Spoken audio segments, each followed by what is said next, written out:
भारत ने पाकिस्तान के साथ सिंधु जल समझौता रद्द कर दिया है। इंडस वाटर ट्रीटी के रद्द होने के बाद से पाकिस्तान में इस बात पर चर्चा है कि अगर भारत किसी तरह इन नदियों के पानी को मोड़ने पर कामयाब हो जाता है तो पाकिस्तान क्या करेगा। ऐसे में पाकिस्तान में चर्चा चल रही है कि अगर भारत पाकिस्तान का पानी रोकेगा तो चीन ब्रह्मपुत्र का पानी रोक सकता है, जो कि भारत के पूर्वोत्तर की लाइफलाइन है। इस पर असम के मुख्यमंत्री ने पाकिस्तान की धमकी को वास्तविक तर्कों के साथ जवाब दिया है। आखिर ब्रह्मपुत्र नदी का मुद्दा क्या है? अगर चीन इस नदी का पानी रोकेगा तो भारत पर इसका क्या असर पड़ेगा? ब्रह्मपुत्र नदी का महत्व कितना अधिक है?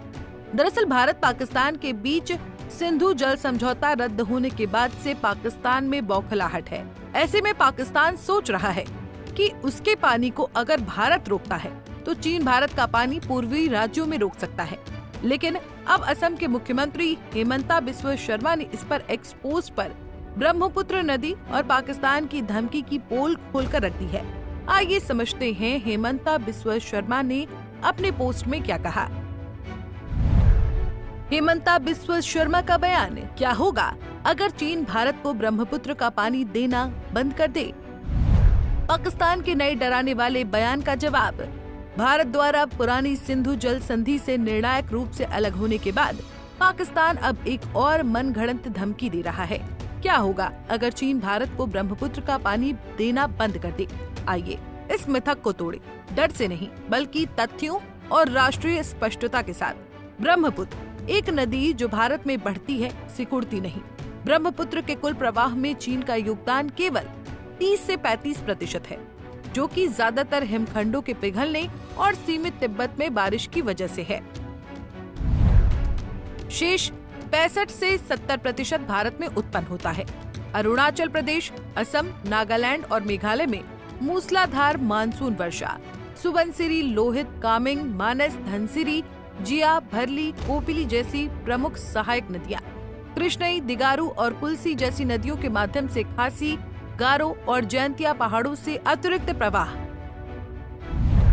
असम के मैदानों में जैसे गुवाहाटी, मानसून के दौरान प्रवाह 15,000 से 2,000 क्यूबिक मीटर पर सेकेंड तक बढ़ जाता है।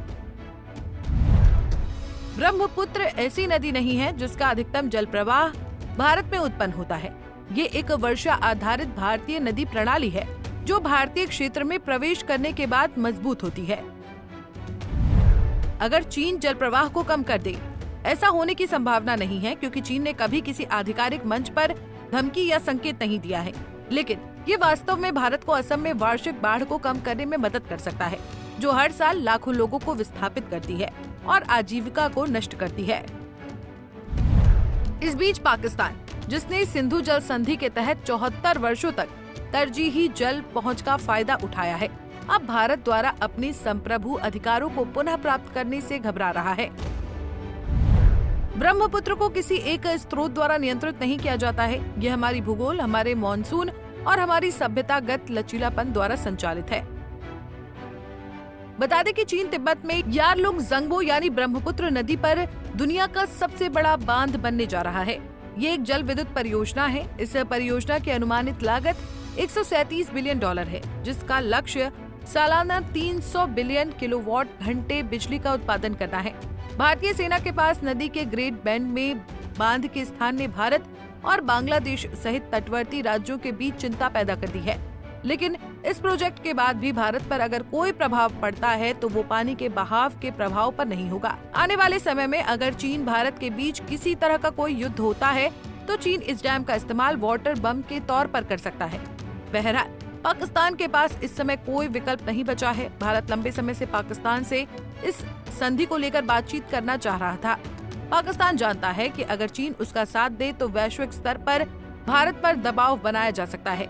लेकिन भारत इस बार किसी दबाव को झेलने के पक्ष में नहीं है। भारत को पता है कि उसकी व्यवस्था तब तक मजबूत नहीं हो सकती है जब तक पाकिस्तान की ओर से आतंकवाद को समाप्त न किया जाए।